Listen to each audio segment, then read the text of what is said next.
Oh, sorry. Whoa. Welcome back, everybody. So today, You're not even going to introduce me? Ben Suttles, everyone. You don't need an introduction. Your reputation precedes you. That must be it.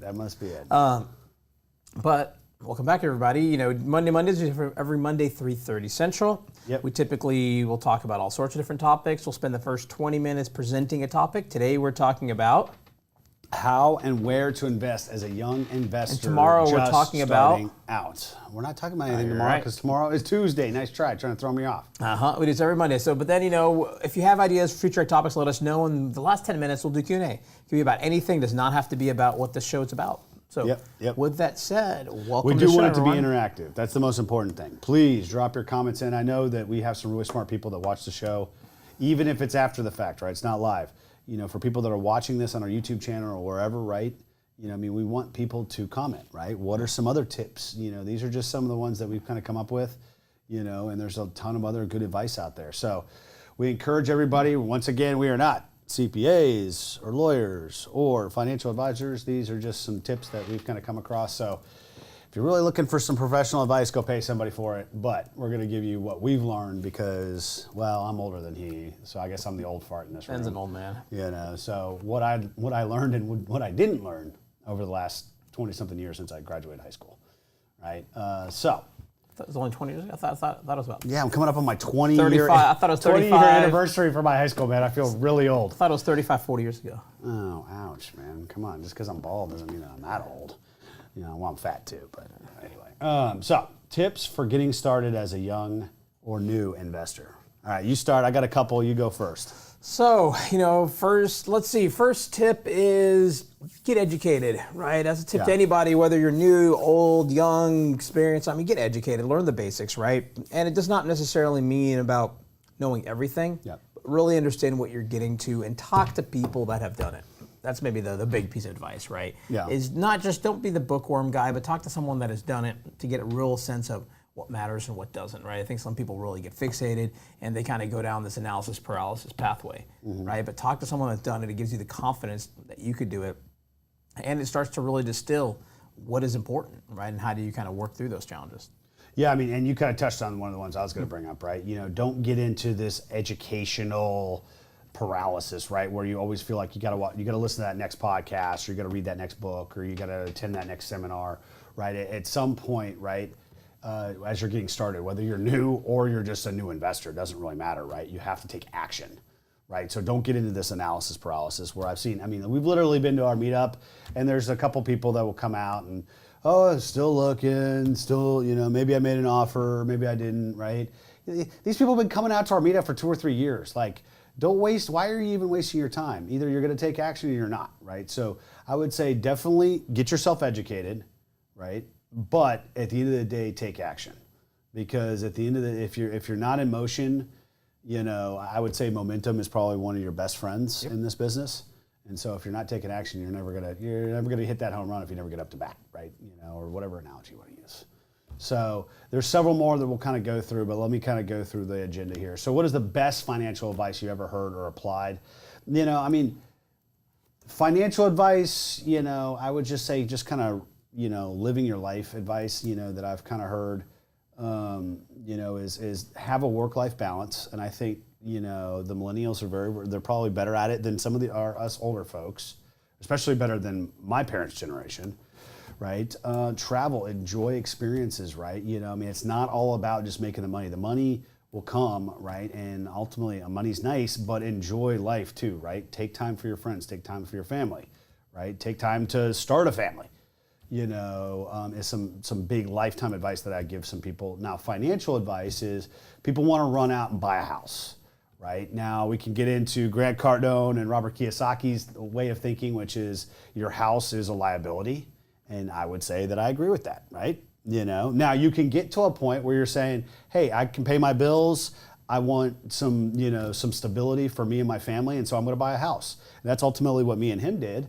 And that's fine, right? But I'm under no illusions that a house is going to make me money.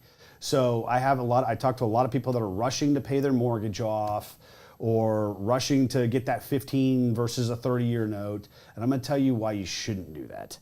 right? Because at the end of the day, that more money that you're putting into that house is debt equity, and you're never going to get that money out unless you do some kind of a HELOC or a refinance or a sale, which might be sometime in the future. In the meantime, you don't have that money to invest in higher return investments like multifamily, right? You know, because it's all tied up in your house. People think that they can retire from selling their house, or that that's their whole retirement plan.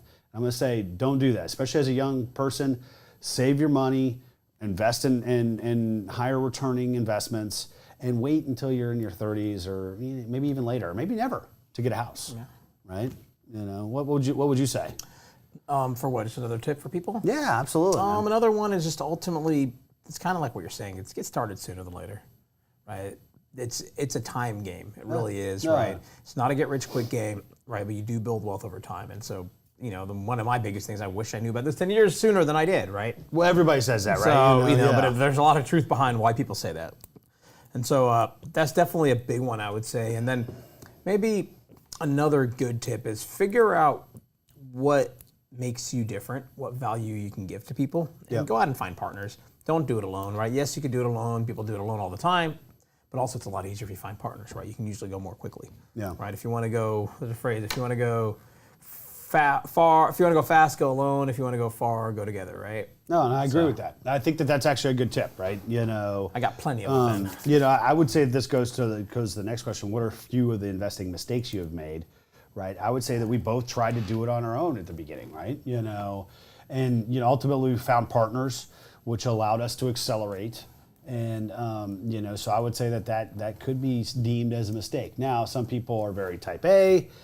They don't want partners. They're not very trusting of people, or maybe they've got enough money and enough time that they can go out and do it on their own, and that's great. But as a new investor or as a young investor, you're probably not going to have either of those, right? Because you're probably still working your W-2, which is fine, and you probably don't have a ton of money to invest. So having partners that have those things, you can, 1 + 1 = 3, right? So, I would say that that's another important thing to take into consideration is get yourself educated. Don't rush out and buy yourself a house. Look for partners and how you can ultimately add value to them, right? And I always say, as a young person, right, you've got the hustle, you got the drive, right? We'll talk to some of our, our investors that might be, in the retirement age or whatever, and they essentially pretty much say is, yeah, I have the money, I even have the experience to do it, but guess what? I'm not going to do it because I don't want to do what you guys do. I don't have the desire to. I want to enjoy my retirement. We know that it's a lot of work and very stressful, so I'm not going to put myself in that position, right? And they're in a position not to have to do that, right? So they get to invest passively. Whereas people that are trying to make a name for themselves, you go out there and you're the operator. You're hustling when other people don't have to hustle or don't want to hustle, right? So don't think for a second that it ain't, it's going to be a lot of work, right? So I would say the importance of investing in yourself, this kind of goes back to work-life balance, right? And as a new investor, as a young investor, don't forget the reason why you're doing it, right? Maybe you have a family that you want to take care of, or you want to provide for, or those children that you want to have a healthy college fund for, right? Don't be working 90 hours a week and never see them, or don't be working 90 hours a week and never take care of yourself and then ultimately end up having a heart attack at 45, because at that point, who cares, right? The money's not worth it. So you need to be investing in your mental health, your physical health, and your spiritual health probably as well, right? So that's very, very important. I think people get caught up in the hustle. It's this Grant Cardone, work at 90 hours a week, or this almost Silicon Valley mentality, right? Yeah. Where it's like, if I just work all out 100 hours a week for the next 2 years, I can be the next billionaire. And the problem is with that mentality is that they don't talk about the dirty part of the business, which is a lot of people do get burned out. Not only mentally, but physically. They literally get sick or what have you. And so you need to be investing in yourself and realize that weekends are there to relax. You don't need to be working Saturdays and Sundays, or maybe just at least take one day off. That's what I tell people. So that's important to invest in yourself, right? Another question came in. If an investor is interested in real estate investing, what are some tips for entering the industry? So we kind of talked about young investors or new investors as a whole, right? But are ultimately real estate guys. one of the things that we had suggested, right, to tips for entering into the industry is not only get yourself educated, but ultimately add value to somebody that's already doing deals. I think that's the most important thing. And that's really feedback, not just for real estate, right? Anything you do, right? If you can find a way to add value to other guys, even more experienced guys, more seasoned guys, older guys, younger guys, whatever, right? Adding value is a way to start a conversation and show people you're serious, right? It's not the, hey, I need you to help me. It's, hey, let me help you. Yeah. Right? So it's a huge thing, and definitely have that mind shift. I think a lot of people come at it with a perspective of, I need you, and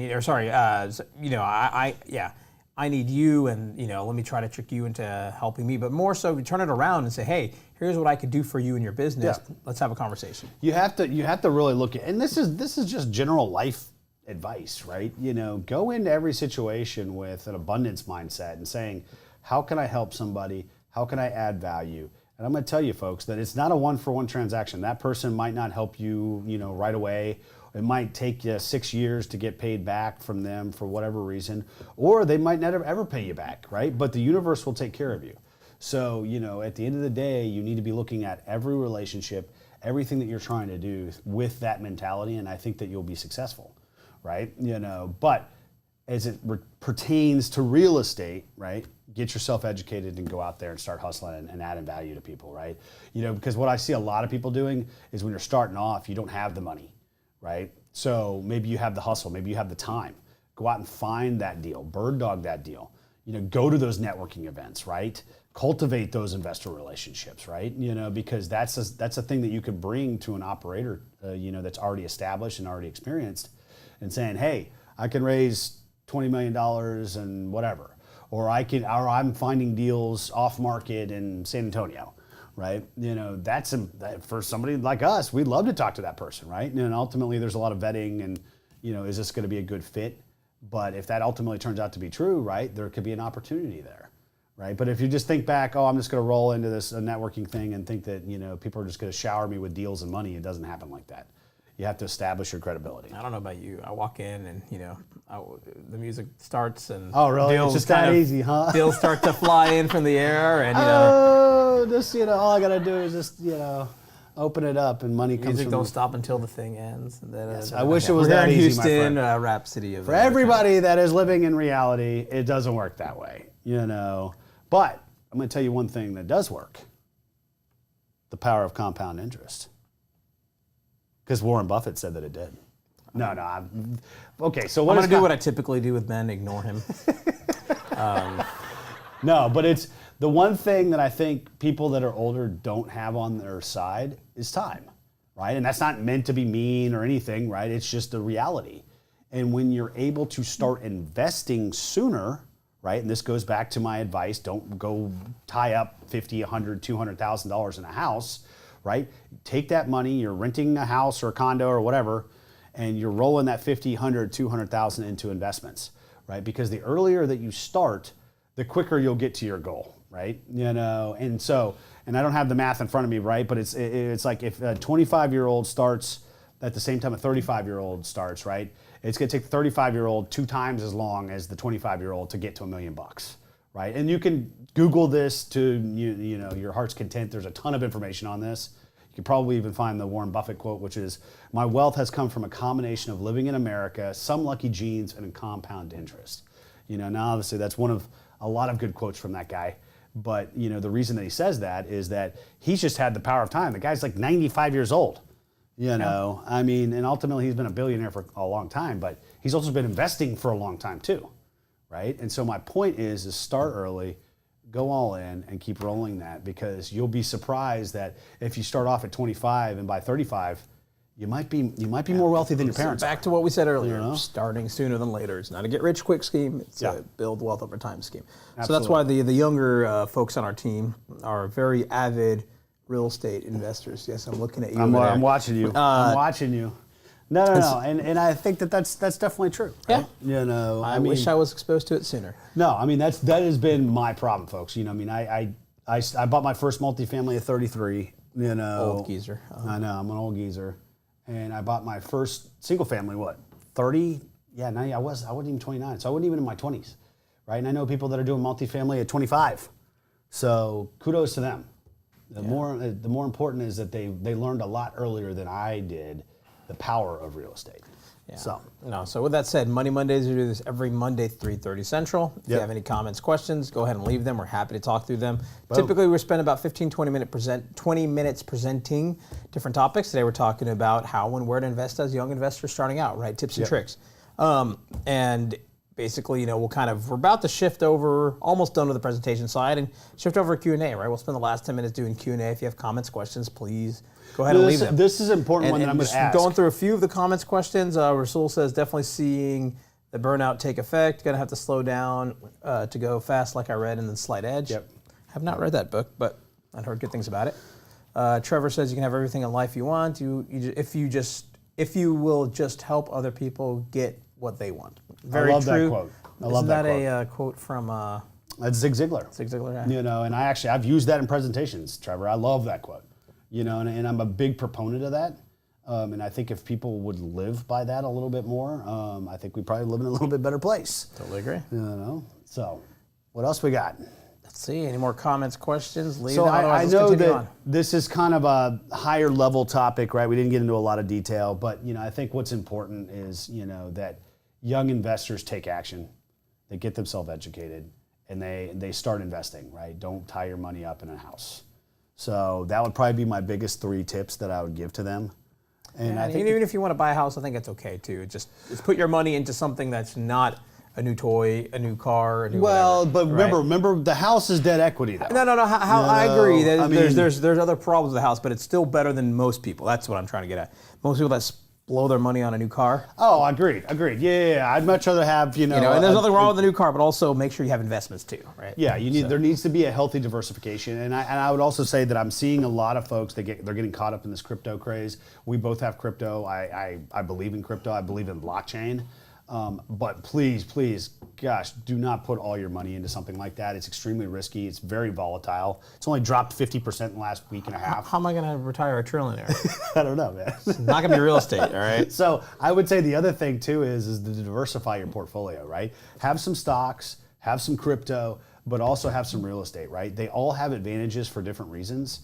And you need to understand as a young investor or as a new investor that you can't put all your eggs in one basket, right?